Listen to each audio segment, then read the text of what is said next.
Hello, everyone. Hello. Welcome to episode number 36 of Cut the Shit, Cue the Say it. Own it.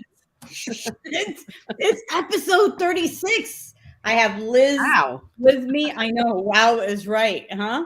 And we have a very special guest today, a sister from another mister, Rachel Stephan from Montreal, which is probably minus 700 degrees somehow or something. Yeah.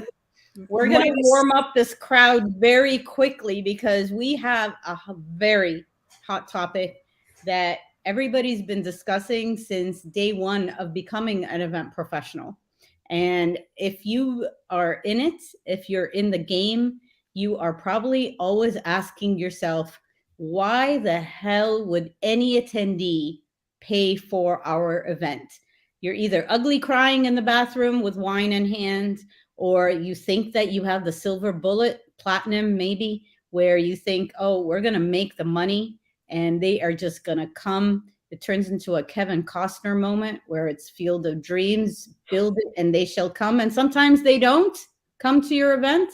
And sometimes they question, why did you charge them $1 million when they didn't get anything in return? And sometimes they question, why did you just charge like $50? This is worth a ton of money. So game on. You guys ready? Ready. Yeah.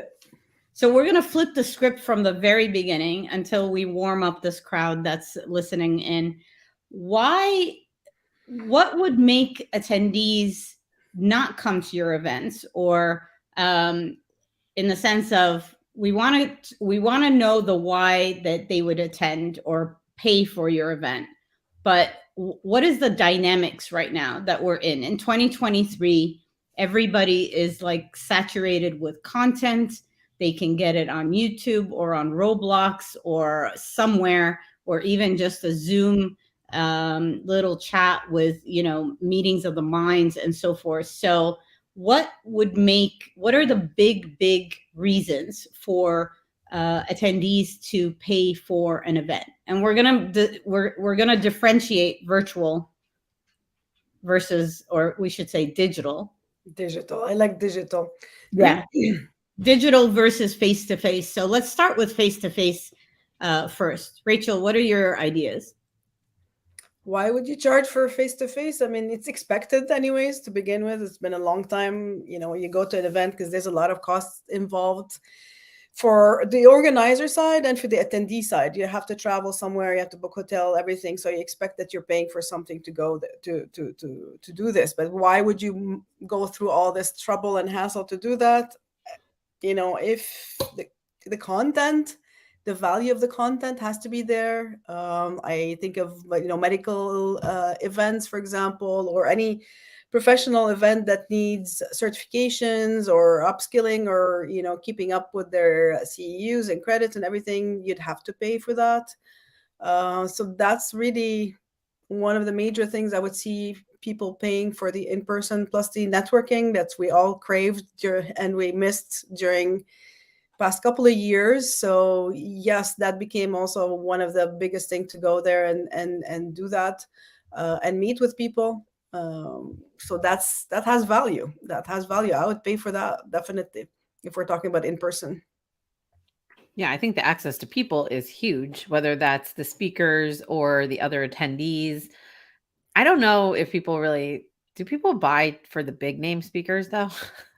We see like these huge names. I'm like, you're not going to talk to them. I don't know why you can watch their content on YouTube. Yeah, most of the time their content for those plenaries, like it's you find it on YouTube. You go on TED conference and you'll just probably watch a couple of them there too for inspiration ones, which speakers are not related to that specific industry. So you're not learning anything new specific to your profession, but more like feel good, motivational, get you going type of speaker. Those, not. Unless you have a really good celebrity that you really want to go see, that's a different story. And then that celebrity cancels last minute because they had Golden Globe Award and they did not show up. And so, what are you stuck with, kind of thing. I don't know. I would love to hear from the audience, the geniuses in the audience.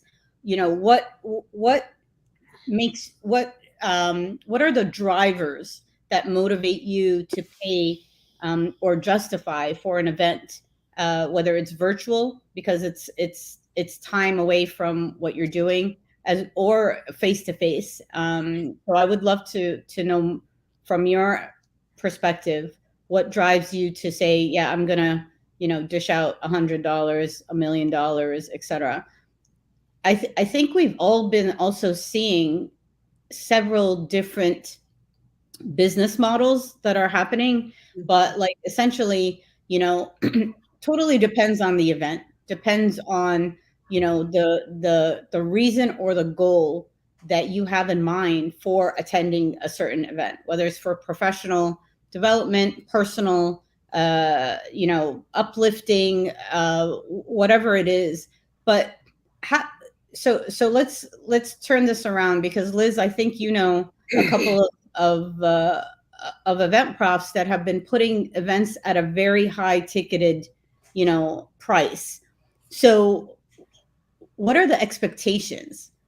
Is it numbers? Like, are the KPIs the same? What are the expectations that they are promoting to the attendees to get them to fill the room? Well, I think, yeah, I've seen basically two different models. One is where the ticket price is super, super high. And then, I typically wanting a somewhat smaller crowd, but at least what you're marketing is super high quality caliber attendees, high quality content, and that this is something you can't get anywhere else. I know that those kinds of events are typically the ones where, like you're buying the content. If you didn't attend, you're not going to just wait 2 weeks and go see it all on YouTube for free. So they're much more cautious around that.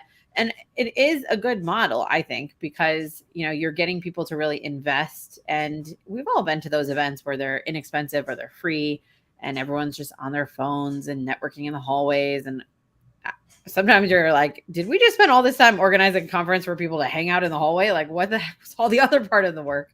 So there's that model. And then I always use Savannah Bananas as an example, because they're just going viral, and they've kept their tickets at $25, which, I mean, I know you can fit a lot of people in a stadium, but I'm just thinking they take no sponsors, and then they keep the tickets at $25 flat. So they were in the news recently because they turned down $1 million ticket offer from a reseller who was going to buy huge lots of tickets, which is what a lot of these really big events do. They sell them in groups to various organizations, and then those organizations resell them for whatever they want. And Savannah Bananas just don't want that kind of resell market.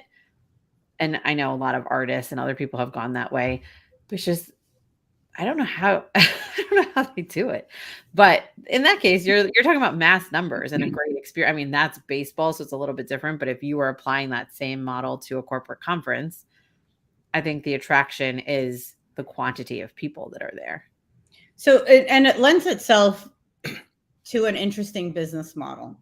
What if, and I just have to recognize the LinkedIn user that's coming from Vegas, that's actually Stephanie Selznick, who is one of the drivers of why we changed the time for the Cut the Shit show. Just there you go. There you go. So Hello. here we go.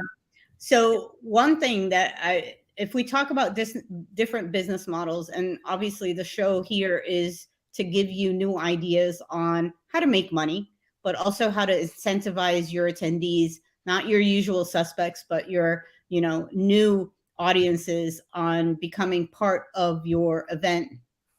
So we always talk about, how do you turn your exhibitors and sponsors into your marketing engines? And Liz, like an idea like Savannah Bananas, what if you are teaming up with other associations or other media partners and giving them a lot of tickets that they sell, and they, get a rev share or something like that? And especially from an exhibitor side. I mean, Rachel, what do you think of that idea? How can we see a business model like that happen even more, even within our industry events? But the thing is, like, if the sponsor is buying the tickets or the media is getting them, they can be selling them for more than the value what the person is buying them. So it's not about making money for that, but more. Or it could be a rev share. Yeah, but they could sponsor, instead of sponsoring and paying the $1 million, they can say, okay, we're gonna buy 1,000 tickets and then we're gonna give it away. So they're paying for these 1,000 people to go. Like similarly, for example, Joe Pulizzi that did his conference last year, and I think Michelle went to that one. Yeah, she did. And then after the event, they had the whole bundle of on-demand content that they were selling. And then they did it for a couple of weeks or so, and then after that, they came out and announced like, "Hey, so and so sponsor, I don't remember the name of the sponsor, was generous enough to buy that sponsorship and allow to unlock this content for everybody to watch it. But somebody paid for it. It's the sponsor who paid for it. It was very great that they got that visibility and they gave that gift to the speaker, to the attendees or people who didn't get to watch that. That was an interesting way to." Some way, somehow, somebody's paying for it. Does it have to be the attendee who pays for it all the time? But if I was an attendee who paid for that package and then right after they start giving it away for free because of sponsor, I'd be pissed. So I feel like if they do something like that, they should give it to their own like clients. We have had people do that where they, each sponsor gets a certain number of tickets and media partners get a certain number of tickets and they can give that out internally. And it's kind of like invited on behalf of us, that feels special. But if everyone else finds out that everyone else is going for free, if you just waited, I would be pissed too. That is true. I don't know what they dealt with the ones who already paid, if they did give them something. Yeah, I wonder if they had to do for them. That would be interesting to know. But I thought it was nice that that type of sponsorship, And it happens a lot with ticket tiers too. You think about like people who buy and then they do some kind of flash sale, and there's already people who paid higher, so it happens, and probably people were fine with it. It's just annoying. Yeah, they'll leave a sour taste in my mouth if that happened to me. I paid for it. I will chase after my money. I will try to get something. or they should turn around and offer you something else. Exactly. Right. Yeah. So, but that's like knowing your audience, knowing your attendees, and knowing what they are attending for.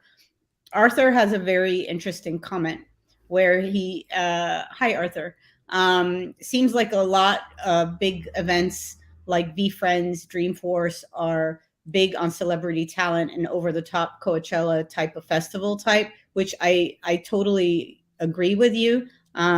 Inbound is starting to be that way too. Like if you look at HubSpot's Inbound, which is in Boston, and Inbound grew to like 18,000 people, if I'm not mistaken, last September. They do depend quite a bit on the celebrity aspect. So who's going to take the stage? I think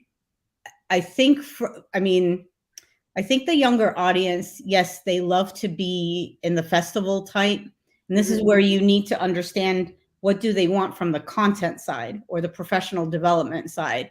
They love to see, when I went to Inbound, I think Michelle Obama took the stage.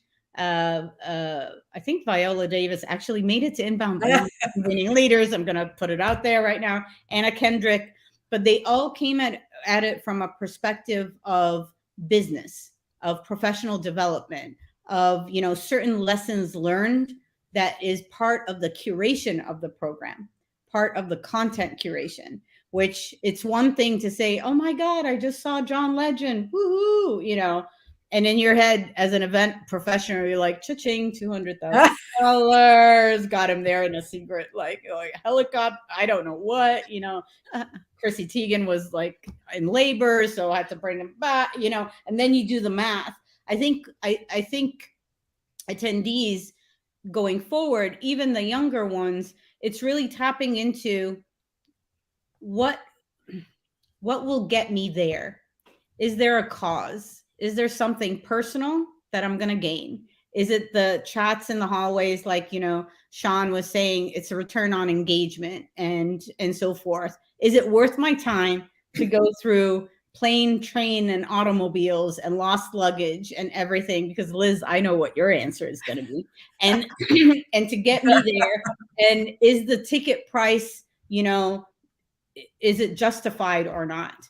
And I think there's a lot of aspects to it. So let's talk about the inconvenience that sometimes you cause your attendee, but from a content perspective. What can you do to get attendees, even before an event or even after an event, to pay you money for the content piece? So like three ideas from each one of you. Liz, you go first. Oh, put me on the spot. Yeah.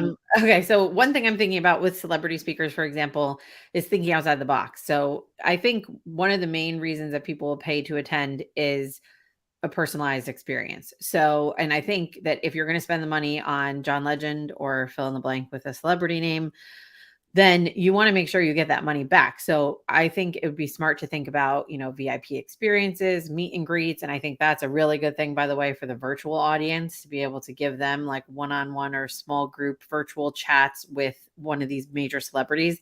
And you charge more for those tickets than you charge for the other tickets. A lot of people I see, they bring the speaker in, they do their big thing, they're gone, and no one even gets to see them. So I think you can make a lot more money by thinking more strategically about how you're using these big name speakers. That's one. I would say another idea would be, sorry, I'm reading the chat. I always get distracted. What am I answering? This way too. How to make more money with events? Is that what we're talking about? Yes. Jumping in. Attendees. Okay. Make more money with the attendees. Oh, on the content side, you were saying, yes, specifically paying for the content. So I don't want to take Rachel's idea. So Rachel, come back to your choose your own adventure idea. I'm not going to talk about that one. Oh yeah, I forgot. And then I'll jump back in. Yes. Oh my God, the ADHD is like I am real. Sorry, so many ideas. Another thing though, I think you have to think about like attendee led content. And so often we're like putting the speakers up and then you go ahead and hope that they're the right speakers.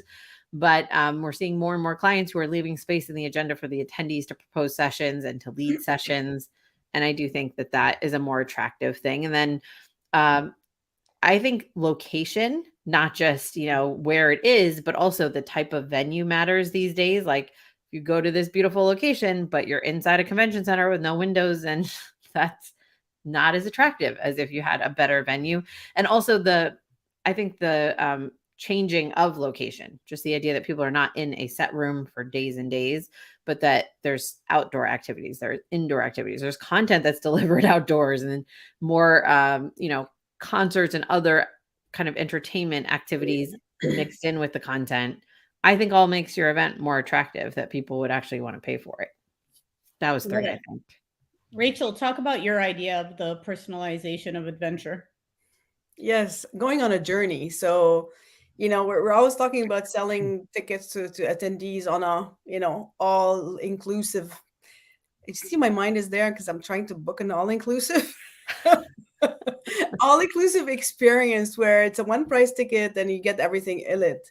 But we're there's more and more personalization. We're always asking for a personalized experience, but why not give it to the attendee to have his own or her own way of bundling and adding to carts, basically the sessions, topics, things that they want to customize their journey. So instead of a one ticket to fit all everything, you have pricing per content and they decide what to do with it. So it's similar a little bit like if you look at the gaming industry, you download an app, it's free. Woohoo. There's something as free in it. They get you hooked a little bit in it, and that, you want to go to the next level, or you want more of this feature or this feature, pay this one. But it's like small increments. So it's like, yeah, I'll do that. That's not that bad. It's not that bad. Next thing you know, it adds up. But psychologically, you're not paying thousands of dollars to go somewhere or attend something in terms of content. So it's easier to kind of digest in terms of content from there. That was one of the ideas. The other thing, I loved what you said, Liz, about the people-led type of content. Other than choosing their own session or deciding what it is, I'm always favoring content or sessions where I'm not just a spectator. I'm there. We're workshopping together something. Always a big fan of, bring your own problem, bring your own challenge, and let's workshop it together and figure out solutions, because the talent and the insight from everybody around. I mean, we were at PCMA recently, you and me, Dalia, and I mean, lots of people in the crowd. They're also seasoned planners. They've been through a lot of things. They have solutions. They tried it, and they found solution for it. Like, why not give a stage for these people to express and talk among each other? Because otherwise everybody's working in silo. They don't know who else went through the same thing and found the solution for it. So finding a place, type of content where all the minds come together and just kind of find common ground or solutions or ideas for that, and then leave with some tactical stuff, because it's fun and dandy to have all these theoretical kind of sessions or content, but I like when you leave with something that's specific, some sort of a framework or blueprint or whatever it is that you can come back and say, you know what, that was very useful, I can apply it to my day-to-day job. Yeah, I love those ideas. I think the focus in here is, and everything that we've talked about right now, basically, we're telling event professionals, we're telling event designers that it's not a start and end date anymore for the event or for the content. So this is where I'm not going to use cliche names anymore, or we should do a glossary of like what not to say anymore. Dahlia's no words. Word, whatever, like no more. No, not even phygital. We're not even going to use that word because that is wrong. Did anyone use that word in the first place? Did that word actually get used more than like 2 times? Actually, it's now a company name. Just no way. I swear to God. I'm Googling it right now. So what needs to be part of the strategy is the content strategy first, then the business models around it, and then the marketing around it. So I think what happens is then you're setting the expectations, because there's a very important vertical of an attendee type that I truly believe that not a lot of event organizers focus on. And those are the exhibitor personnel. The exhibitor personnel, the booth personnel that come in, and right now companies are sending 5 at a time, 8 at a time, or one lonely wallflower that wants to spend time on their mobile phone playing Candy Crush because they cannot or do not know how to even interact with the audience. The exhibitor booth personnel is an important attendee type. They can handle content, or they should be having content that is truly for them, for professional development, for how do you start conversations with, if it's an industry show, a trade show organizer, or a key C-level personnel that is walking by from a DMO, for example. What the hell is a DMO? Do PCOs exist anymore? Stuff like that. But there's an education curve there that at industry events, they just, the overall event organizer doesn't tend to put a content or education that is worth money to the exhibiting companies that are on the show floor, even as a sponsor.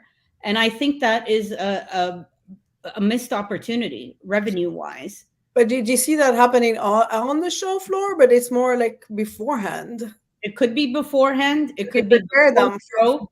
It could be like a breakfast, with Bailey's on donuts kind of thing before they hit the show floor for like 8 hours stretch. And they're like, oh, I'm not networking in any John Legend reception right now. I'm done for the day. But what I'm saying is, this is part of the strategy. Part of the strategy is looking at all the different attendee types.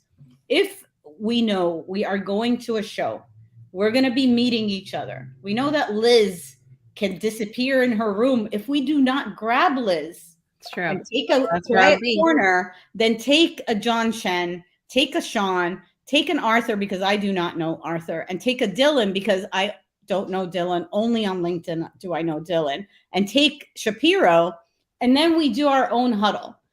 Do you know how freaking amazing? I would pay $1 million. That's worth money. That's worth money. I mean, we lived it at PCMA, at competing dealers. We had our little, huddles. Well, informal ones. We had people without magnets, so we were just bringing people. But it's a small magnet that moved around. Dahlia's a magnet. There you go. All right. So if Dahlia is a magnet, but thank you for that. I will take that. Find your Dahlia. Find your Dahlia. Yeah. Find your. It's like find your Jamie, like Jamie Lee Curtis. Like be the Find Jamie. your Dahlia in your own events and stick to her, and she'll get you everywhere. She'll bring There everyone. is revenue opportunities with these magnets and these hubs. We kind of get together and we shoot the shit. We talk about like what should be done in the industry and all of that. But if you put that in some sort of content incubator and then you put a price tag on it, do you know how many people would want to be part of that? Even if they weren't at the show, that's a revenue opportunity. That's a sponsorship opportunity. So who pays that? The attendee or the sponsor? Good question. Who do you think? Yeah, John, you're like so funny. Huh? So, John, who would pay for that? Is it the attendee? Is it a sponsorship opportunity? Is it a subscription opportunity? Who pays for that type of content? That whole banter back and forth where like ideas are like holy shit moments. You do not need a $200,000 speaker to tell you if you're on point or not. I'm asking. I feel like the attendees have to pay for stuff like that because when the sponsors get involved, and I'm sure they'd be happy to, it just adds a formality that I think people are less open. They're assuming that the content's coming from the sponsor, whether that's true or not. I think there's enough value in that you could make the revenue off the attendees either through subscription or one-off or however you wanted to do it, that you wouldn't have to necessarily include the sponsors. That's what's so interesting to me about brands that are just like dropping sponsors at this point. They're saying, we're going to make an event that people really want to pay for. And we're going to make enough money from the people paying that we don't need to have all these sponsors involved. And I think it's an interesting model. It's an interesting. The value has very to be interesting there. model. The value is different for each type of attendee and different participants. So what you value might not be the same thing what I value in going there. So for those type of huddles and stuff like you were saying, Dahlia, I wouldn't see a sponsor necessarily doing that because part of their magic is that spontaneity and the fact that it's genuine. People connecting, talking without feeling like, oh, somebody's sponsoring, so it's a commercial thing. It's not commercial. It's very personal, bonding, talking about professionals, talking about personal. The whole thing was worth money for me to take the trip and then go to Columbus. The destination was not necessarily really Columbus didn't grab you and say, guys, Ohio girl over here. Well, I mean, they were great. They were great hosts and everything. But I'm looking outside here. It's snow. It's cold. Did I want to go to another destination that was also cold and all that? I would have loved to, at least if I had the chance to go away, is to go somewhere nice and sunny and warm. That's why you're looking for an all-inclusive now. Trying to get away. Just going back to our geniuses in our audience. So LinkedIn user, most accredited content can't be sponsored. That's actually Laura Jelinek, and I am excited that she is with us today. And Stephanie says, sort of a sponsored hackathon without the hours and hours and no pizza. No, we would definitely need pizza, honey. So like, I am boggled by like the amount of amazing conversations that happen at a bar and nobody is like grabbing or like containing the ideas that fly, for hours at a time. That's where the magic is. I mean, I stopped going to sessions, to events. When we go to events, I hang out where the common areas is. When people are in session, there are people that linger behind, and that's where you have like more intentional conversation and more meaningful conversations. It's not the quality, the quantity at this time. Pizza with show bacon. But I think that's what event designers have to think about. Organizers, the cocktails and the coffees, the pizza.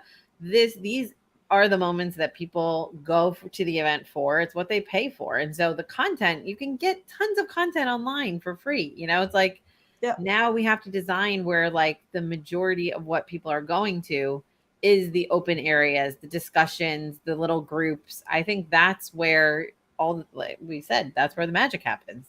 So that's why I'm in my hotel room until everyone's ready to go have dinner with a group of 10. And then I'm like, let's do it. So if we took the Cut the Shit show on the road and we I'm just saying say we that we're should. ending up in a couple of bars nationwide Shisha. and warm or like shisha. Yeah, shisha. That could be sponsored. And with pizza, and it's going to be curated. But here's the beauty of this: bring on the white space during your events. Spot on. Spot on. So if we do that, you know, I would love to see how many people would say yes, we would show up for that. Granted, it would have. Would they pay for it? Would they pay for it? That's a very important question. You would be, you know, it would be us, not 200K kind of guest speakers, but that's okay. You'll be with the curly. Liz has curly hair too. I'll make it curly. You'll have pizza. We can bring the bacon.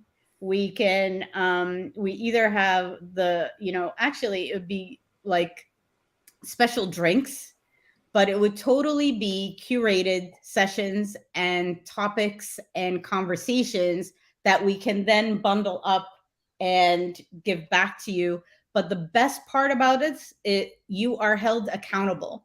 So you are part of the content, but you never leave the whole idea that you become part of a group that will hold you accountable of what did you implement from the big ideas? What did you not? What did you have trouble with? And I think that's maybe something that we should talk more about. One thing though, that when I was at Expo, Stephanie was there as well.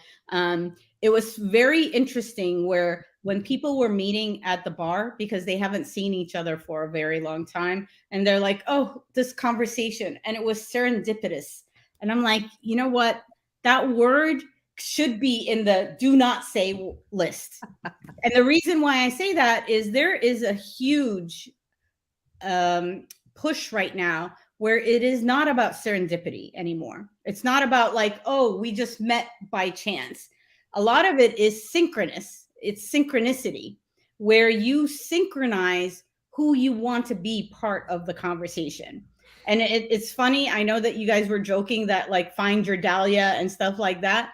A lot of the moments that at industry events, I sort of curate the people that should be part of the conversation, just like what we're having right here. And it's synchronized for a reason, and it has goals. And, you know, it's by topic, it's by what the results are, what the banter is going to be. Mostly it's also because of the energy. If you and the others that are part of the conversation can feed off of each other's energy, that is more than serendipitous, in my opinion. What do you guys think? That it's curated. I mean, they're obviously serendipitous. It happens and it's nice, but especially for an introvert like me, curated is important. It's important to know and to be able to opt in and to like have an idea of the topic. And, you know, I think especially if you were charging for something, you need to make sure that people have some idea of what they're going in to talk about, what the takeaways will be. Will there be accountability? And what does that look like? Do I want to be accountable to anybody at the end of this? So you know what you're paying for. But I think, yeah, I mean, it should totally be curated. This is the magic of what event organizers have the power to do. And instead, we're spending all our magic curating sessions, which to Rachel's earlier point, typically end super vague. You're like, that was interesting. Not sure what to do. Not only do they end up vague, what I've seen recently is that the capacity of the rooms for some of these sessions, they lock people out. They have not enough room for the people that want to go in the sessions. Yeah. And you already know what your interest is going to be. You already know what the attendees want to, you know, sessions they want to be part of. So why not put an overflow, you know, screen somewhere in a corner, white cheddar popcorn, you know, feet up type of thing. And we're here watching it from the inside out. It boggles my mind. And they can be watching it and talking about it and discussing it. But that's something that typically in person we don't get to do, because on virtual, on digital, we could be in the chat and like, you know, everybody who's chatting here and talking about this. So we're all part of the conversation, as opposed to if you were in person and we're on a stage, all three of us, that's it. Just the three of us chatting. Or if you're in the audience, you can't chat because then, you know, someone like Anthony Vade will go, shh. Exactly. No, exactly. I'm kidding. Yeah, but I mean, Liz, what you said there about the fact, you're an introvert. I say I'm an introvert. People don't believe me. I am. What? I have my modes. So this is, that's what you get now. After that, I just go hide. But, you wait for 10 people, you go in the small circles. I like small circles. But I need to have someone that I know, for example, and then I'm comfortable expanding the circle within the circle. But that's actually like a trend or things that we're seeing in smaller events. So Yeah. that way, you get more value when there are smaller events. You have the chance to meet with people, have a meaningful conversations, have meaningful connections with them. It's not about numbers and having thousands and thousands show up and you feel like you're lost. It's overwhelming. You always, I find myself kind of retracting and finding like, okay, let me be in one small little area. I can have some sort of, I feel comfortable. I'm okay with that space, and then I can expand and add to it small little bits and pieces. But that's all I'm comfortable with for now, and I'm okay with that. I got value out of that. Yeah. Yeah. No, I think that's the smart way to go, is at least have smaller offerings. If you're going to do huge events, make sure there are lots of opportunities to start small. I always start in a tiny corner, and then Dahlia will invite me to dinner. I'm like, okay, I'm going to move to that one. And then Rachel's going out somewhere. I'm like, okay. So I end up meeting lots of people and doing lots of things. But to your point, it's like a little chain of moving circles, and there has to be the close relationship there. Yeah. Exactly. Yeah. Well, I mean, and Sean nailed it. Like, value is so individual. True. This is where you Exactly. truly have to be dialed into your types of attendees, and all of them across the board. Yeah. Even booth personnel, the first timers, the young Gen Z, Gen X, Gen Alpha, Gen I don't know what, but and how they consume content and networking, because I think we need to be dialed in a little bit more before we say we're going to charge you $1 million. We're spending 200K on so and so, but you pay the $100 kind of thing. Any last minute thoughts? I wonder, yeah, for paying for attendees paying, we know that when we pay tickets, it's going to the organizer for everything that they're doing. But we're all talking about, having or leaving an impact where we go, in the cities where we go. I wonder if it would be more transparent, something, an idea, if maybe attendees will be more willing or open to know that, okay, portion or this amount of their ticket is going to a local something to leave an impact locally. That would be part of also them contributing to that. Or let's say part of their ticket is going to pay some of the speakers, for example. And that's another topic. That's an idea, because, why not? The content creators, the speakers are also part of that mix, and getting some of that revenue back to them. And it's the attendees who are participating and paying for it. They're paying for We're it talking anyway, but about it's just not tipping going the directly to them. speakers, like in TikTok. Like tipping. What? Yeah. Why not? Why not get introduced that to our industry? We're yeah. It's another topic. I won't start ranting right now about that topic. But the whole, I mean, your idea of having a feel good moment or a CSR type of initiative, with any event, that should be a given. I do not understand where it's still being thought of. Why is it not implemented to a point where I would incentivize attendees? Yeah, you want them to pay for the event, but incentivize them to come up with their own CSR moments to the city that they're coming to.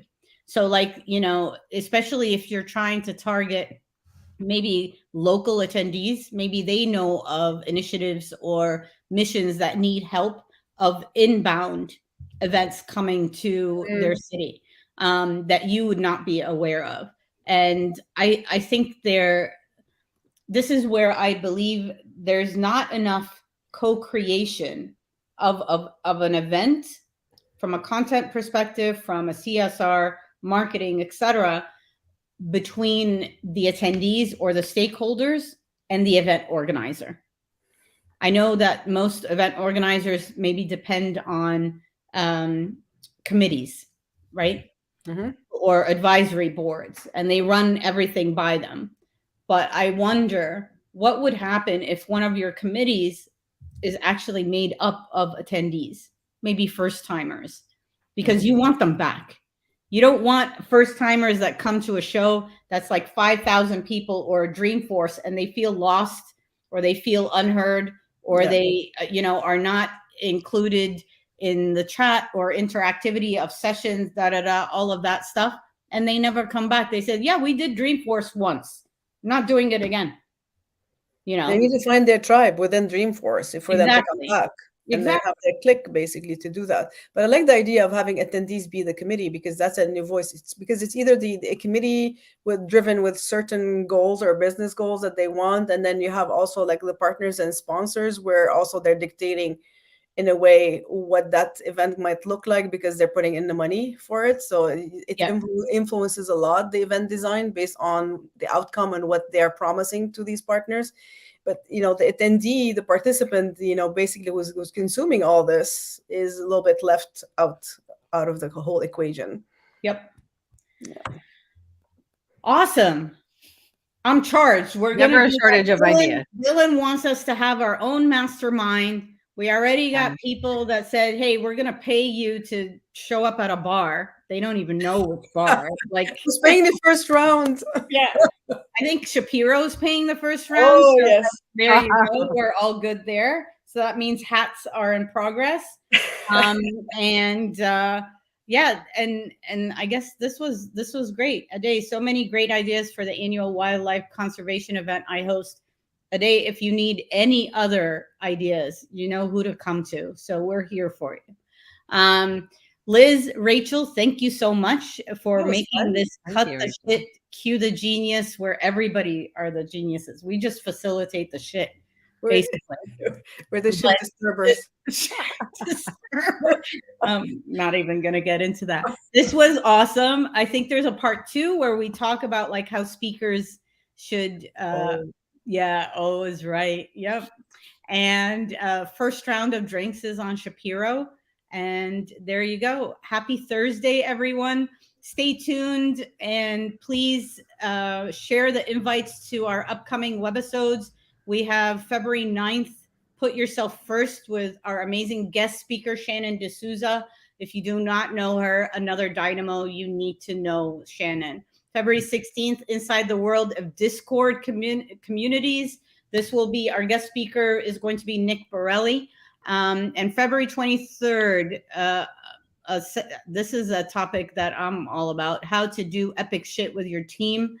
So tune in on the 23rd as well. And if you have any topics that you want to propose, if you want to be a show guest, feel free to reach out to Liz, Michelle Bruno, or myself. We would love to have you. Have a wonderful weekend. Stay warm. And we will see you next time.